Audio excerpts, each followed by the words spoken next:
I really thought both teams competed really hard and really well here tonight.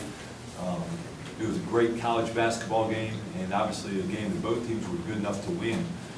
For us to have a 2-point lead with 10.7 seconds left, we were in position to win, and they made a play. So this was when you want college basketball. You want this kind of crowd. You want this type of competition. You want two good teams going head to head. And I couldn't be more proud of our team tonight. Obviously, it didn't work out the way we wanted it to, but our guys did compete.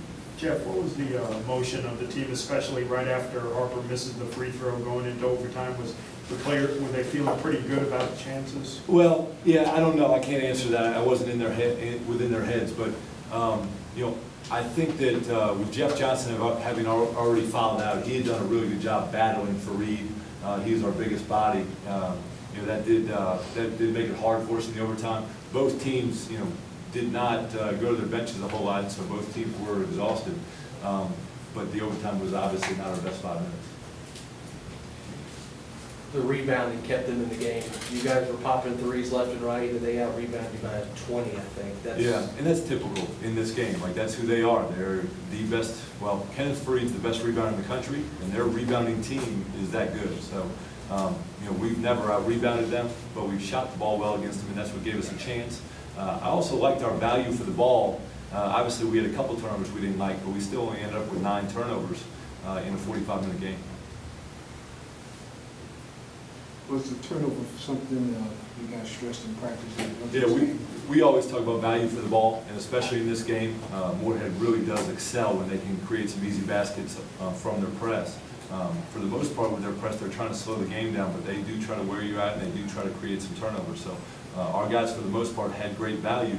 When you play a team that presses for 40 minutes and you only turn over 9 times, it's pretty good.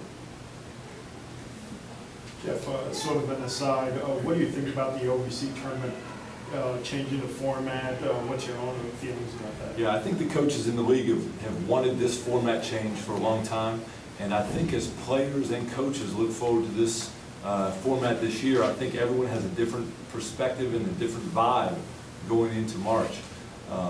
First of all, the league is balanced this year, but also all games are going to be on neutral courts, and I think that really does help everyone's perspective. Does it change the way you guys kind of close out the regular season, or no?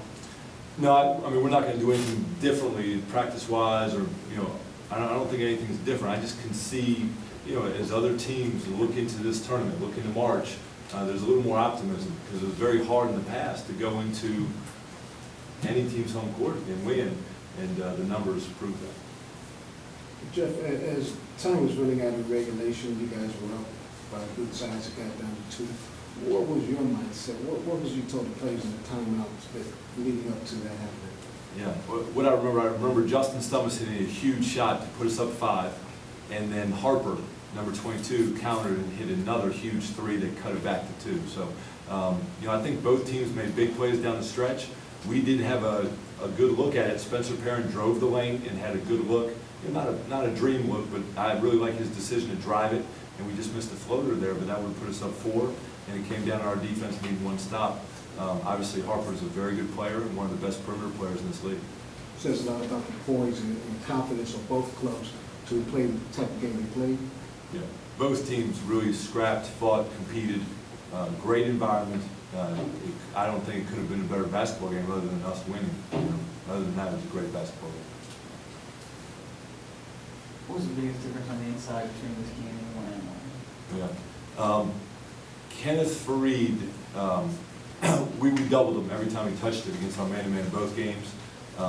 This time, he just went right through the double team, meaning he wasn't waiting for the double team, he wasn't looking to pass him, he was very aggressive and very good at it. So he was just more efficient and more effective, and he was attacking before our double team even got there, and that's what makes him a great player.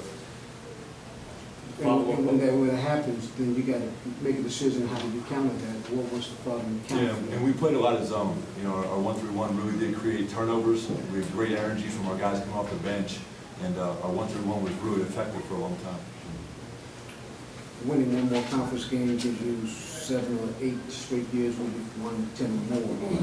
it's gonna be difficult now because you're going to road for your last two. Speak to that point. Yeah, that actually is a streak that we're proud of, because only Murray State has had more 10 OVC win seasons than we have, and we have a chance to keep that going.